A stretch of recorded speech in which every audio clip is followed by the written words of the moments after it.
आफ्नो नियुक्ति र शपथलाई असंवैधानिक भन्दै आएका विपक्षी दलहरूप्रति प्रदेश 5 का मुख्यमन्त्री शंकर पोखरेलले रोष प्रकट गरेका छन्। विपक्षी दलहरूको चर्को विरोधका कारण प्रदेश प्रमुखको कार्यालयमा शपथ लिन नसकी प्रदेश प्रमुखलाई नै आफ्नो कार्यालयमा बोलाएर शपथ लिएका मुख्यमन्त्री पोखरेल विपक्षीहरूमाथि खनिएका हुन्। उनले सामाजिक सञ्जाल फेसबुकमा यो विषयमा लामो स्टाटस लेखेका छन्। शपथ लिएको भोलिपल्ट सोमबार मुख्यमन्त्री पोखरेलले लेखेको स्टाटसमा प्रचण्ड, देउबा र उपेन्द्र यादवको नाम लिँदै आक्रोश व्यक्त गरिएको छ। स्टाटसमा भनिएको छ, लुम्बिनी प्रदेशको यथार्थ। लुम्बिनीमा नेकपा एमाले प्रदेशसभा दल बहुमत प्राप्त दलको अवस्थामा रहेका बखत मुख्यमन्त्रीमा दाबी गरिएको हो। दलको बैठकले सर्वसम्मत रूपमा मुख्यमन्त्रीमा दाबी गर्ने निर्णय गरेको हो। नियुक्ति पनि त्यसै आधारमा भएको हो। नियुक्ति पछिको विवादको निरूपण प्रक्रिया अनुरूप नै हुनेछ।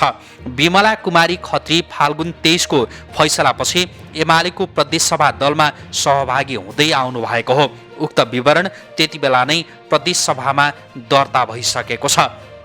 अहिले आएर माओवादी केन्द्र रोजेको प्रचार गर्नु कानुन विपरीत कार्य हो। यस प्रक्रियामा प्रदेशसभा सचिवालयको जालसाजीपूर्ण सहभागिता देखिनु झनै दुःखद छ। चर्चामा ल्याइएका अन्य सांसदहरू समेत दलको बैठकमा उपस्थित रहेर सरकारमा दाबी गर्ने निर्णयमा सहमति जनाउनु भएको हो। सूर्य चिन्हबाट चुनाव लडेका उहाँहरूको समर्थन कानुनी रूपमा समेत अन्य दललाई हुन सक्दैन। यस्तो कुरा संविधान निर्माणमा नेतृत्व गर्ने शेरबहादुरजी, पुष्पकमल दाहालजी र उपेन्द्र यादवजीलाई नहुनु आश्चर्यको कुरा हो। अविश्वास प्रस्ताव दर्तापछि जनता समाजवादीका 4 जना सदस्यहरूलाई अल्पमतमा रहेका दलका सदस्यको सिफारिसका आधारमा कारबाहीको षड्यन्त्रपूर्ण नाटक मञ्चनपछि नेकपा एमाले बहुमत प्राप्त दल बनेको हो। बहुमत प्राप्त दललाई सरकार सञ्चालनको संवैधानिक दायित्व रहन्छ। जनता समाजवादीका 4 जना सांसदले अविश्वास प्रस्तावमा हस्ताक्षर गरेको कुरा अस्वीकार गरिसक्नु भएको छ। पुरानो र अर्कै सन्दर्भमा गरिएको हस्ताक्षर प्रयोग गरिएको दाबी उहाँहरूको छ। संविधानले एउटा चुनाव चिन्ह लिएर चुनाव जित्नेहरूलाई अर्को दल परिवर्तनको अधिकार दिएको छैन। चुनाव चिन्ह सूर्य लिएकाहरू हाम्रा पक्षमा भनेर देखाउने र त्यसका पक्षमा राष्ट्रिय पार्टीका नेताले वक्तव्य जारी गर्ने कुरा लज्जास्पद विषय हो। जनता समाजवादीका बहुमत सदस्यले कारबाहीका विरुद्धमा सर्वोच्चमा रिट दायर गर्नु भएको छ। सो रिटको पक्षमा फैसला हुनसाथ लुम्बिनी सरकार सुदृढ पोजिसनमा हुनेछ। नियुक्ति पछिको शपथ रोक्न प्रदेश प्रमुखको कार्यालयमा भएको अनुचित धरना सोही मनस्थितिको उपज हो। सूर्य चिन्ह लिएर उम्मेद्वार भई सांसद भएकाहरूलाई अर्को दलले आफ्नो पक्षको भनेर दाबी गर्ने कुरा संविधान विरोधी र अराजनैतिक कुरा हो। यस प्रकरणमा के कस्ता हत्कण्डा प्रयोग भए समयक्रममा खुल्दै जानेछन्। बहुमत प्राप्त दललाई सरकार गठन गर्ने अधिकार सदैव रहन्छ र रहिरहनेछ। संवैधानिक रूपमा उत्पन्न विवादको निरूपण भएर बहुमत गुमेको अवस्थामा सरकारमा रहिरहने कुरा सम्भव छैन। तर अहिलेको अवस्था त्यो होइन। जुन साथीहरूले अराजनीतिक हर्स ट्रेडिङको खेल खेलिरहनु भएको छ उहाँहरूले लुम्बिनी सरकार विरुद्ध प्रोपोगन्डा सञ्चालन गर्नु स्वाभाविक हो। जहाँसम्म प्रदेश सरकारको कामको कुरा छ, 7 प्रदेशमा लुम्बिनी प्रदेश अगाडि नै छ र आगामी दिनमा पनि रहिरहनेछ। विभिन्न माध्यमबाट चासो, चिन्ता र सरकार राख्नुहुने तथा शुभेच्छा प्रकट गर्नुहुने सबैलाई धन्यवाद। यसअघि लुम्बिनी प्रदेशमा मुख्यमन्त्रीका रूपमा शंकर पोखरेललाई पुनः नियुक्त गरिसकेपछि नेपाली कांग्रेस, माओवादी केन्द्र, जसपा लगायतका दलका नेताहरूले विज्ञप्ति जारी गर्दै विरोध जनाएका थिए। नेपाली कांग्रेसका सभापति शेरबहादुर देउबाले जारी गरेको विज्ञप्तिमा यस्तो लेखिएको थियो, लुम्बिनी प्रदेशमा प्रस्तुत अलोकतान्त्रिक र असंवैधानिक प्रवृत्ति निन्दनीय। वैशाख 19, 2078। लुम्बिनी प्रदेशमा आज भएको समग्र घटनाक्रमलाई नेपाली कांग्रेसले गम्भीरतापूर्वक लिएको छ। संविधानको ठाडो उल्लङ्घन, बलमिच्याइ र घोर अलोकतान्त्रिक प्रवृत्तिको म कडा निन्दा र भर्त्सना गर्दछु। नेकपा एमाले प्रदेशसभामा प्रष्ट बहुमत गुमाएको तथ्य बुझेर नै अविश्वास प्रस्ताव छलेका मुख्यमन्त्रीसँग बहुमत छ भनेर मान्नु र पुनः मुख्यमन्त्री नियुक्ति गरिनु राजनीतिक, नैतिक र संवैधानिक कुनै पनि कोणबाट तर्कसङ्गत छैन। नेकपाबाट निर्वाचित एक सांसदले माओवादी संलग्नता प्रष्ट गरेको, एमालेबाट निर्वाचित एक सांसदले सांसद पदबाट नै राजीनामा गरेको अनि नेपाली काङ्ग्रेस, नेकपा माओवादी, जसपा र राष्ट्रिय जनमोर्चा लगायतका दलले वैकल्पिक मुख्यमन्त्री प्रस्तावित गरिसकेको स्थितिमा संसदीय मूल्य मान्यता विपरीतको व्यवहार प्रस्तुत हुनु लज्जास्पद र आपत्तिजनक छ। संविधान बमोजिम संसदमा अविश्वास प्रस्तावको प्रक्रिया अघि बढेको अवस्थामा त्यसलाई निष्कर्षमा नपुर्याई राजीनामाको नाटक गर्नु र प्रदेश अधिवेशन अन्त्य गर्नु नेपालको संविधान एवं संसदीय मूल्य मान्यता विधि र पद्धतिको ठाडो उल्लङ्घन हो।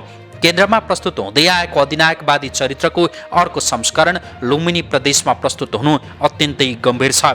बल मिचाइले मिचिएको विधि र प्रक्रियालाई अविलम्ब सुचारू गरेर संसदको बहुमत अनुरूप नयाँ सरकारका लागि मार्ग प्रशस्त गर्न म चेतावनीसहित अपिल गर्दछु। शेरबहादुर देउवा, सभापति। यसैगरी माओवादी केन्द्रका अध्यक्ष पुष्पकमल दाहाल प्रचण्डले निकालेको विज्ञप्ति यस्तो थियो।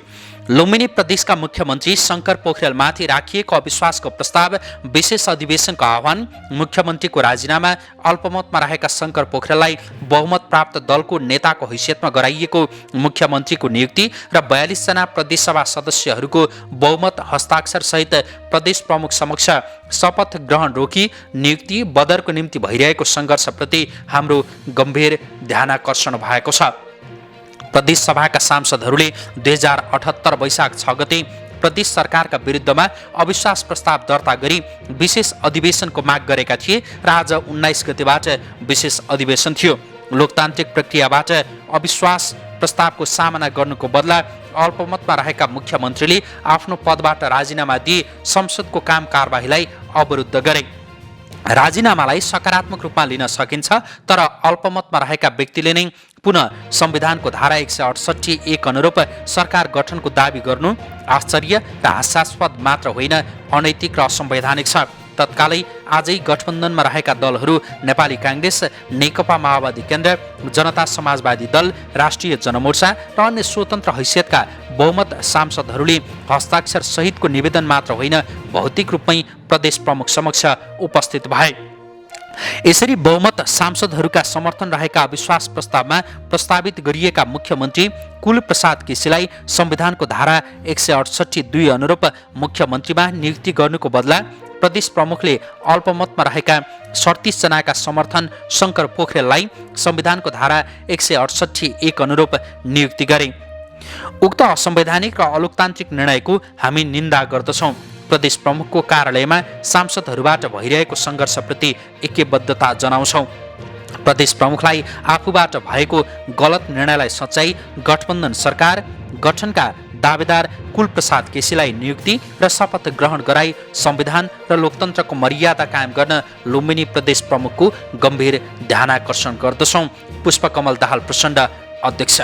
यसैगरी जसपा अध्यक्ष उपेन्द्र यादवले लुम्बिनी प्रकरणका सन्दर्भमा निकालेको विज्ञप्ति यस्तो थियो।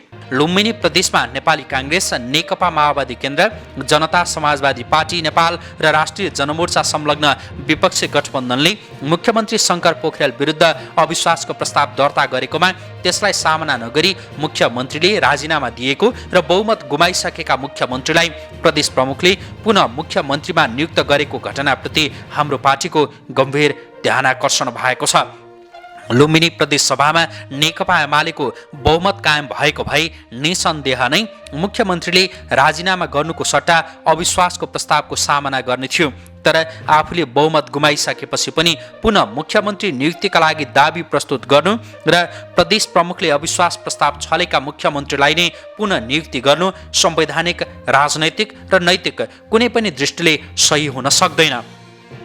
नेपाल कम्युनिस्ट पार्टी नेकपाका तर्फबाट दाङ क्षेत्र नम्बर 3(2) निर्वाचित सांसद विमला कुमारी खत्रीले नेकपा माओवादी केन्द्रलाई रोजेको र नेकपा एमालेको तर्फबाट कपिलवस्तु 2(1) निर्वाचित दुर्ग नारायण पाण्डेले सांसद पदबाट राजीनामा गरेको तथा कपिलवस्तु 2बाट निर्वाचित धर्मबहादुर लाल श्रीवास्तव र नवलपरासी पश्चिमबाट निर्वाचित अजय शाही 2 जना सांसदहरूले हाम्रो पार्टी लगायतको विपक्षी गठबन्धनले प्रस्तावित गरेको मुख्यमन्त्रीका उम्मेद्वार कुलप्रसाद केसीलाई समर्थन गरिसकेको स्थितिमा प्रदेश प्रमुखले पुनः शङ्कर पोखरेललाई मुख्यमन्त्रीका रूपमा शपथ ग्रहण गराउनु संसदीय लोकतन्त्रको मूल्य मान्यता विपरीत मात्र होइन, संविधानको ठाडो उल्लङ्घन पनि हो। तसर्थ हाम्रो पार्टी लुम्बिनी प्रदेशमा घटेका यी असंवैधानिक कदमको कडा विरोध तथा भर्त्सना गर्नुका साथै नेपालको संविधान बमोजिम विधि र प्रक्रियालाई अविलम्ब सुचारू गर्न तथा प्रदेश सभाको बहुमत अनुरूप नयाँ सरकारका लागि मार्ग प्रशस्त गर्न आह्वान गर्दछ।